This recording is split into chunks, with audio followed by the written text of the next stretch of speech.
we were well forward of our own guns. So, and I don't believe that the Koreans or the Chinese, as there were quite a few organising them, had got this particular technique. We did occasionally get the remote shell, but most of the enemy shells passed overhead.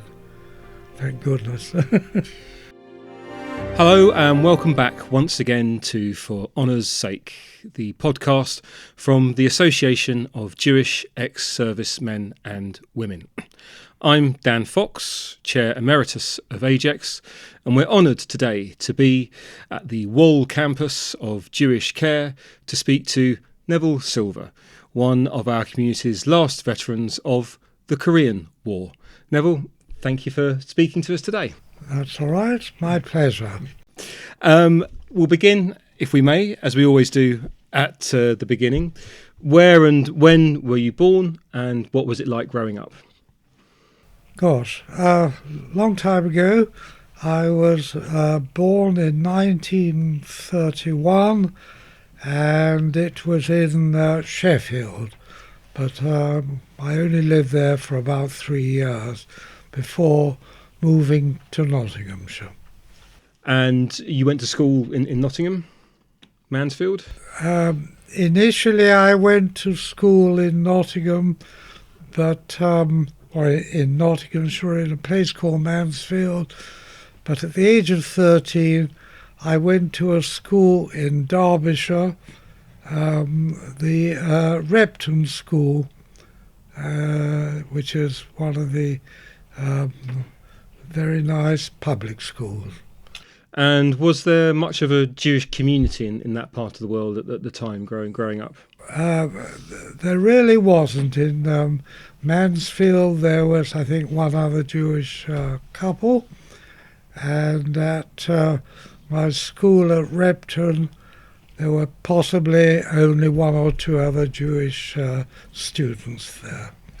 And what was school like? Did you enjoy school? Did you get on well at school?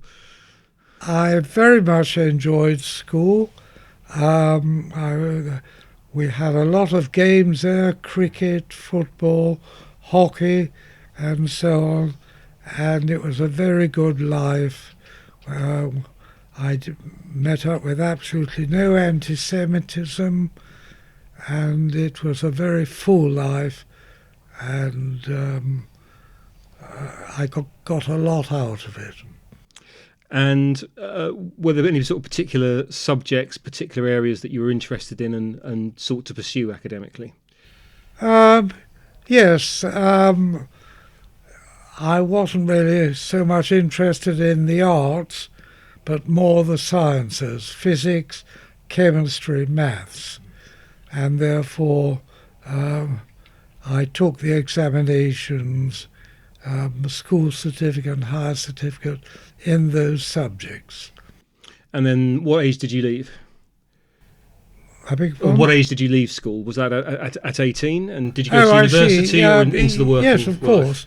Yes, at the age of 18, that was the time to go to university. And I applied to Downing College, Cambridge, and I was accepted there.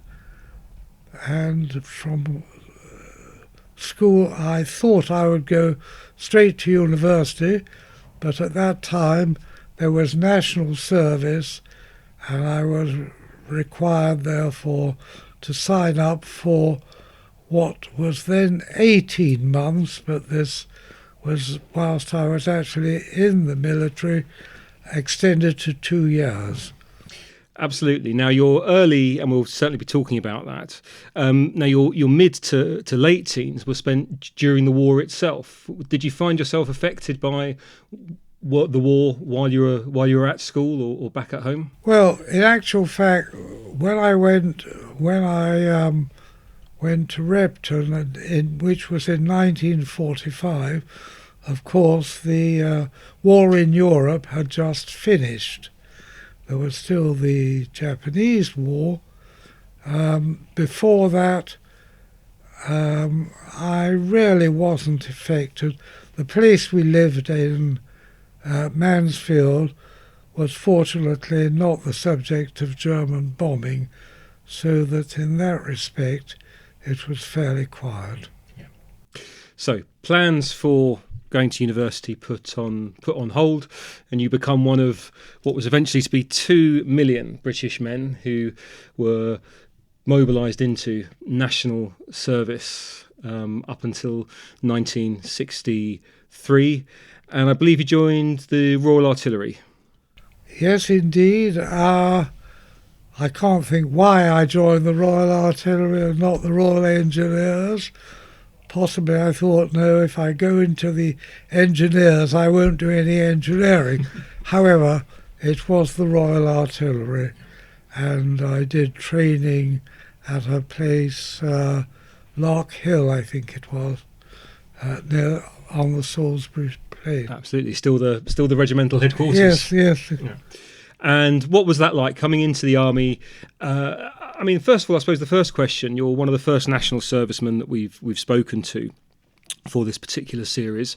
You know that national service is coming, your 18th birthday. Did you have to make any preparations? Were you advised to make any preparations, or was it simply a case of I'm 18 now and I've got to turn up and that's it? No, it all seemed automatic. I can't remember. I expect I was written to by the powers that be and told that I had to sign up, and it all happened very smoothly, very automatically. And so you're a young Jewish, not much more than a boy, put into the army, and miles away from home. What was that? What was that like? Well, having been at a boarding school, I was quite prepared for that sort of life, and the young people that I did my initial training with were, I suppose, similar age and all very friendly. I didn't have a problem at all. And did you find there was much Jewish life for you within the army? Absolutely none. There was a bit of Jewish life later on, but basically none at all. And again, I was very pleased to know that I didn't come up against any really significant anti-Semitism. Sure. And after your basic training, after Lark Hill, did you find yourself being moved around the country, staying there? Or would you remember where you were sort of posted to next?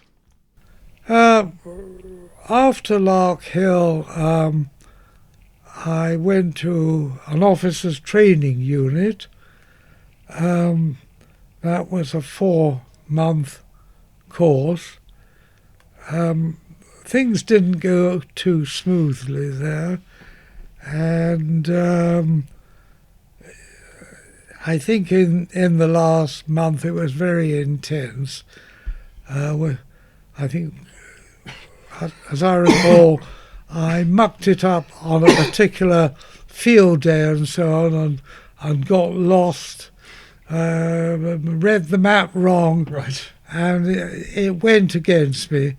And in fact, I didn't complete the course, and I was transferred to a unit in Oswestry, where I trained in surveying, and a particular army craft called soundranging, which involved tracking the enemy guns, obtaining their map references and sending these back to our own guns for counter fire.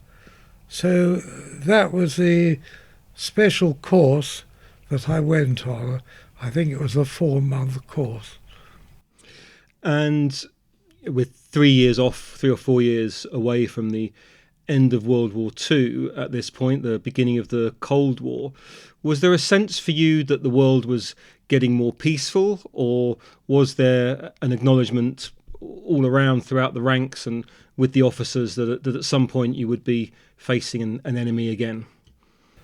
No, thinking back over it, I think we thought that that was the end of the conflict and that it was now going to be peaceful. But we realised that one had to have an army, and we were quite happy to follow the training and do what we were told. Yes. And of course, eventually you did find yourself back at war. After the Second World War, the Korean Peninsula was split along the 38th parallel by the Allies, with a communist government eventually taking power in the north and a Western-backed counterpart in the south. In July 1950, the North invaded the South. This provoked the United Nations to, with its Security Council, invoke for the first time Chapter 7, the authorisation of use of force, and the British contribution to that was to be via the 1st Commonwealth Division, comprising British, Indian, Australian, New Zealand, Canadian and South Korean troops themselves. And Neville, you found yourself eventually deploying under 1st Commonwealth Division to Korea as part of the 61st Light Regiment of the Royal Artillery. Correct. I should just mention that from my training I was in fact transferred to Hong Kong and had a very pleasant 6 months in Hong Kong at a camp called Fort Stanley, which is on the southern tip of Hong Kong, and it was quite a surprise to find after 6 months, probably it must have been November 1951, we were transported to Korea, where the winter had just commenced. And was this the first time you'd been outside of Britain at all, or had you travelled before then? I had been on holidays to Europe and so on. I don't recall. Yes, it's true. Hong Kong would have been the first real overseas experience, yes. And so it must have been quite a shock to the system finding yourself in Korea, the middle of a bitter, absolutely bitter winter in about I think late 1951. You arrived. I think it was later. It must have been November. No, probably November time, 1951. I should say that because I already had a driving licence, civilian driving licence, I was given a jeep, which was an open-air jeep, and this, from when we landed in Korea, I had to drive some 70 or 80 miles in Korea, and that was my first taste of the winter. And did you find yourself working with troops from a lot of those other countries, or was it just a British formation and comrades for you? We were posted on a very remote hillside, a southern hillside, and there was absolutely nothing there. It was only a small battalion. We were all specialists and so on, having been trained in this particular field. I think it was a battalion, 14th or something battalion. So we were a very small unit. And 61st Light itself were specialists in frontline mortar support. So did you find yourself, your sound ranging skills, your sound ranging training was obviously about to be put into good effect? Oh yes, this is the reason we were sent out there to locate the position of enemy guns and to give the map references back to our own guns, who in theory could then bring fire onto those positions. But while you were doing that, assuming the enemy was doing exactly the same to you, so did you find yourself under fire and in the line of the enemy's fire much during that period? We were well forward of our own guns, so and I don't believe that the Koreans or the Chinese, as there were quite a few organising them, had got this particular technique. We did occasionally get the remote shell, but most of the enemy shells passed overhead. Thank goodness. And in this particular area, which I think would have been in the hook of Korea, this particularly strategic crescent ridge that saw three of the toughest battles during that war. How long were you there for, if you remember? Well, we got there about, as I say, November 51, and I was due for demob, the end of my 2 years, in I think May 52. So in fact I left Korea in about March, April of 52. And while you were there, what were the living conditions like? What was it like to be in the midst of all this, but with what I assume was quite sort of basic living standards? That's a very interesting question. Living standards were indeed very basic. As I say, we were about probably a mile from the front line, although we did have people in the front line, but our unit was on the south side of a hill, and our accommodation, we had to dig that into the hillside, and there were two people in what we call bunkers. We were heated by dripped petroleum into a tank, and those were our sleeping conditions. We did have a mess tent where we had cooks cooking a meal, and the actual technical work was done in a special truck which was fitted out with electronic equipment for us to interpret the results, which were picked up from microphones which were in the front line. There were 4 of these microphones in the front line with a cable back to the to our machinery. And how far ahead of you were those microphones then? Are we talking The microphones meters, were, miles, kilometres?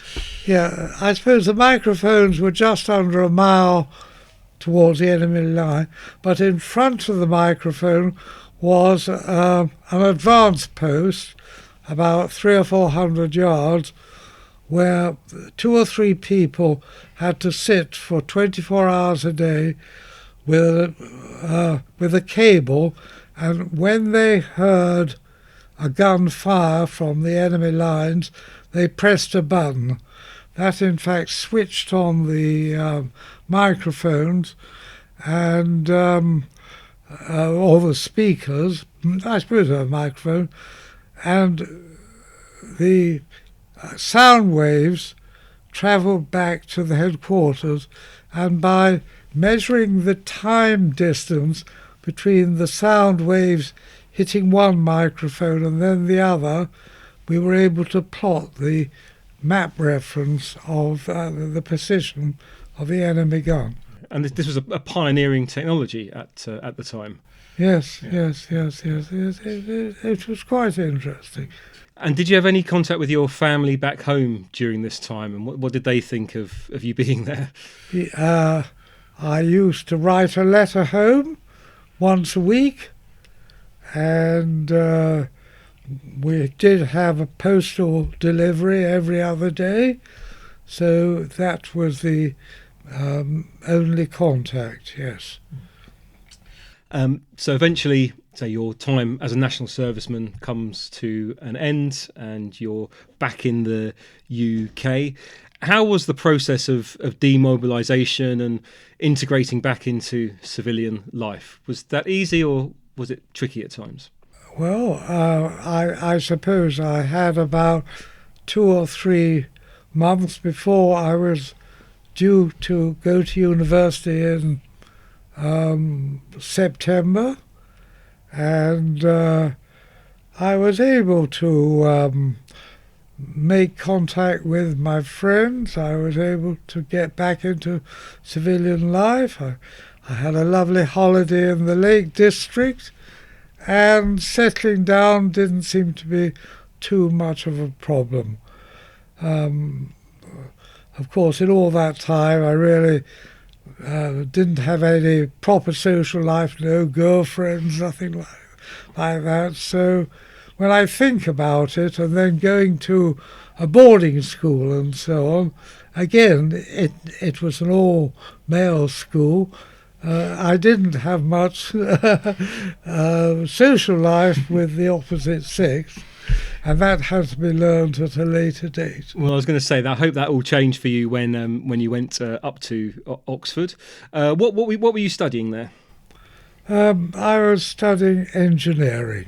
And that was a 3-year course, 4-year course? That was a 3-year course for me. Yeah. And again, was there much Jewish life for you at Oxford? First of all, it was Cambridge. Oh, Cambridge. Sorry, Downing College, of course. Cambridge. The light blues, not my the dark blues. My apologies to all Oxbridge graduates listening for my mistake there. Cambridge had a very active Jewish society. There were regular debates, and there were various outings organised and so on. So, yes, I did have Jewish friends there. I also had non-Jewish drinking friends. So it was a good life, a very good life. And once you'd graduated, were you again straight into work? Were you back home? What did that immediate post-university life look like for you? Whilst at university, I had several interviews for various occupations, and I ended up by accepting an appointment with a big firm of contractors, John Lang and Son. And where was that? Well, the particular posting that they gave me when I joined them, funnily enough, was in Lincolnshire at a place called Scampton. Scampton was an RAF airfield and famous for the dam busters, and the work John Lang were doing were extending the runways and building new buildings and generally updating the place. And we lived on the actual airfield itself in what was the officers' quarters. Very nice. And I was doing this work, basically survey work to start with. So was there a sort of callback to your early training with the Royal Artillery for this, or was it very different? I suppose not, except the surveying. Yes, yeah. I did a lot of surveying, both in the army and also as an engineer. But although it was a very good and interesting appointment, I did I did start a social life, and indeed, at a party, it so happened I met the lady who I am still married to 70 years later. And Karen does indeed join us to today. So tell us about that. Tell us about how you met and how your lives began together. Whilst I was at Cambridge, I had as I mentioned, some very good Jewish friends, and one of my friends was invited to a party in Liverpool, but he didn't have a car, and I was fortunate at Cambridge I did have a car. At that particular time, if you're over 21, you're allowed to keep a car. So I bought a 1937 TAMG from someone for £200, which I'd saved up in Korea, because one's weekly pay there was nothing to spend on, so I saved it all. And I had this car at Cambridge, so this particular friend wanted to get to Liverpool, so he got me invited, and I drove him to Liverpool, and there I met my dear wife, Karen. And it was really that meeting that led to our engagement, and I decided that the work I was doing at John Lang in Scampton wasn't really right for a newly married man, so I then changed my job. And what was that to? Well, again in engineering, and I joined a very well-known, and at the time very famous, firm of consulting engineers by the name of Sir Owen Williams, whose headquarters were in London, but they wanted me to do some basic work for a particular project they'd been awarded, which was the design of the first motorway in England, the M1 motorway. And this was my first commission, and I was to work near Rugby in Warwickshire, and the headquarters was out in the countryside in a place called Watford there. I know it well, that's where I'm from. Yeah. And we had an office there, and this is where I spent the next 5 years doing the groundwork, finding out the landlord owners, surveying the place, preliminary design for the M1 motorway. And that was my first project. Wow, so a real bit of engineering history, really, certainly. Absolutely. Infrastructure history for the country. And did you remain in the engineering field for your whole career? Were there some other interesting projects you got to work on? Oh yes, because after I was up in Watford, the motorway went out to tender, 70 miles to be constructed in 19 months, and I went out on site as an assistant engineer to supervise the construction. And funnily enough, the builder that was awarded the job was John Lang & Son, who I'd been working for.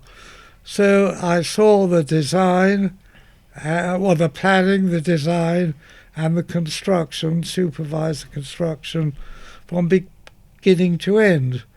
And that the motorway opened when did it start? It started 58 in 59. Yeah.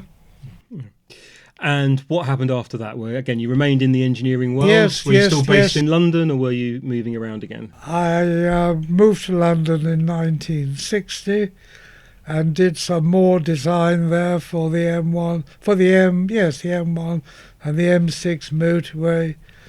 And then I think, after 10 years, which would have been 1968, moved to another firm consulting engineers, and I worked on the M23 motorway as project engineer for 4 or 5 years, and that was built. It was originally called the London-Brighton motorway, but ended up in a little place called Peace Pottage, just south of Crawley. And since then, I've worked for other companies and have managed to deal with projects overseas in the Sudan. Wow. And in Hong Kong. These were other road building projects or different types of infrastructure? In the Sudan, I joined a firm who had been commissioned by the Sudan government to design or rebuild 4 international airways in the Sudan: Wau, Port Sudan, Juba, and one other.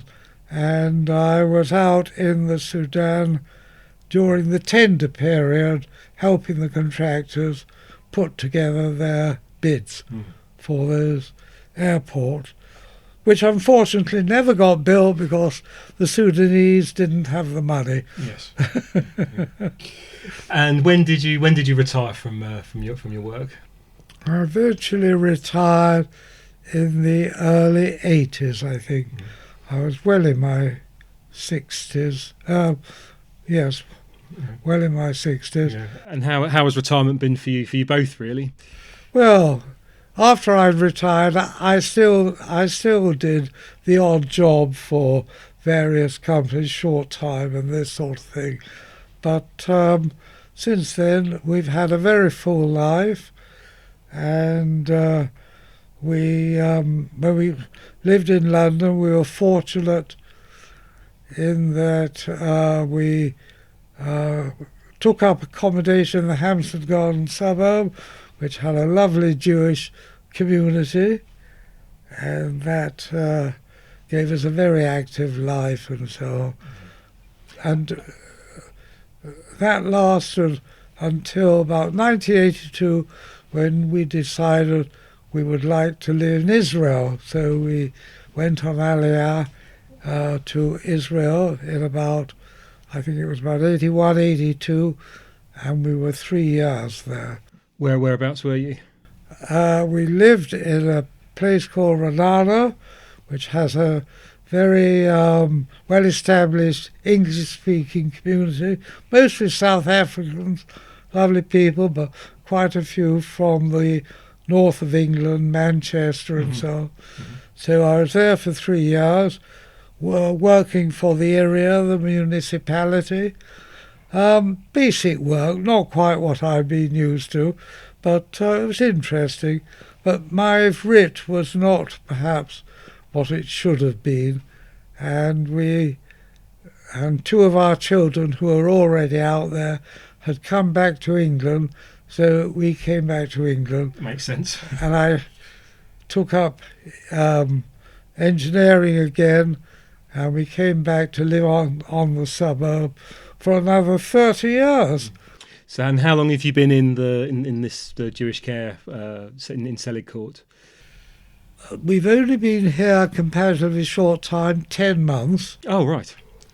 We came in, must have been in June the 9th to be exact, and it's taken some settling in, but I have to say we clearly made the right decision.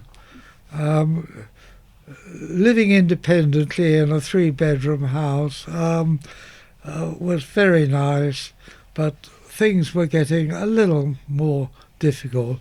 Responsibilities, maintenance, and this sort of thing. And we were recommended this place, and we found it absolutely first class. The staff are lovely. We have nice accommodation, our own 2-bedroom apartment and so on. There's a kitchen if we want to make our own food. There's a restaurant where we want to eat it. And we are very, very happy. No, it's a fantastic campus they have here. I can't wait to qualify to be able to come and live here myself.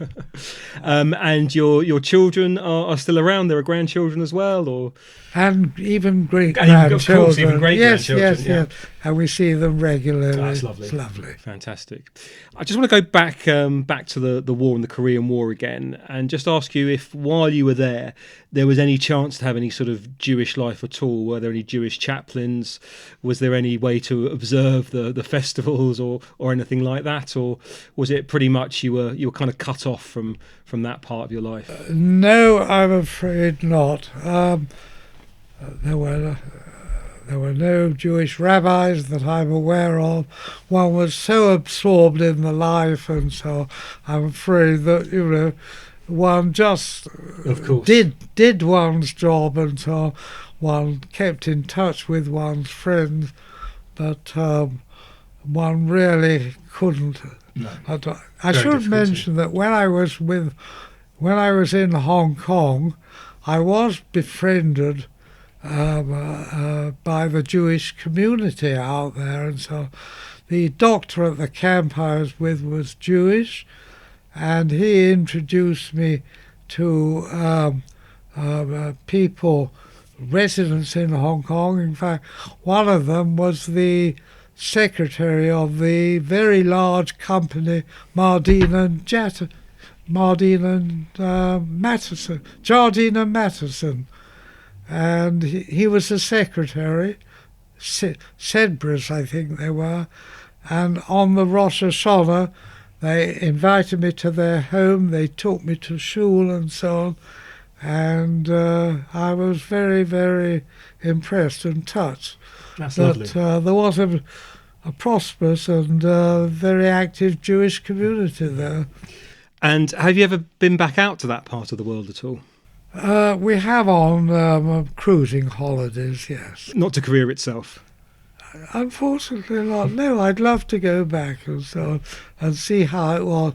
I think it looks a bit different these days. Because I was given a short holiday when on the front line back in Seoul, the capital. And we were put up at a hotel, the Chosun Hotel, for 3 days. And it was just very nice break, I think. But I'd like to see how things have changed. Of course. Neville, it's been absolutely fascinating, as well as an honour to talk to you today. A real slice of military history, of our community's history, and of social history for our country as well. And we've got you a little something to say thank you. As I mentioned before, Neville would have served with the Royal Artillery under the 1st Commonwealth Division. And this is an original silk 1st Commonwealth formation sign, which we'd like to present to you today, to 22387810, Gunner Silver of the 61st Light Regiment of the Royal Artillery, from all of us at Ajax. So that's for you and the family, I hope, to very to nice of it. How lovely. That's great. Thank you so much. No, thank you. Much appreciated. Thank you very much.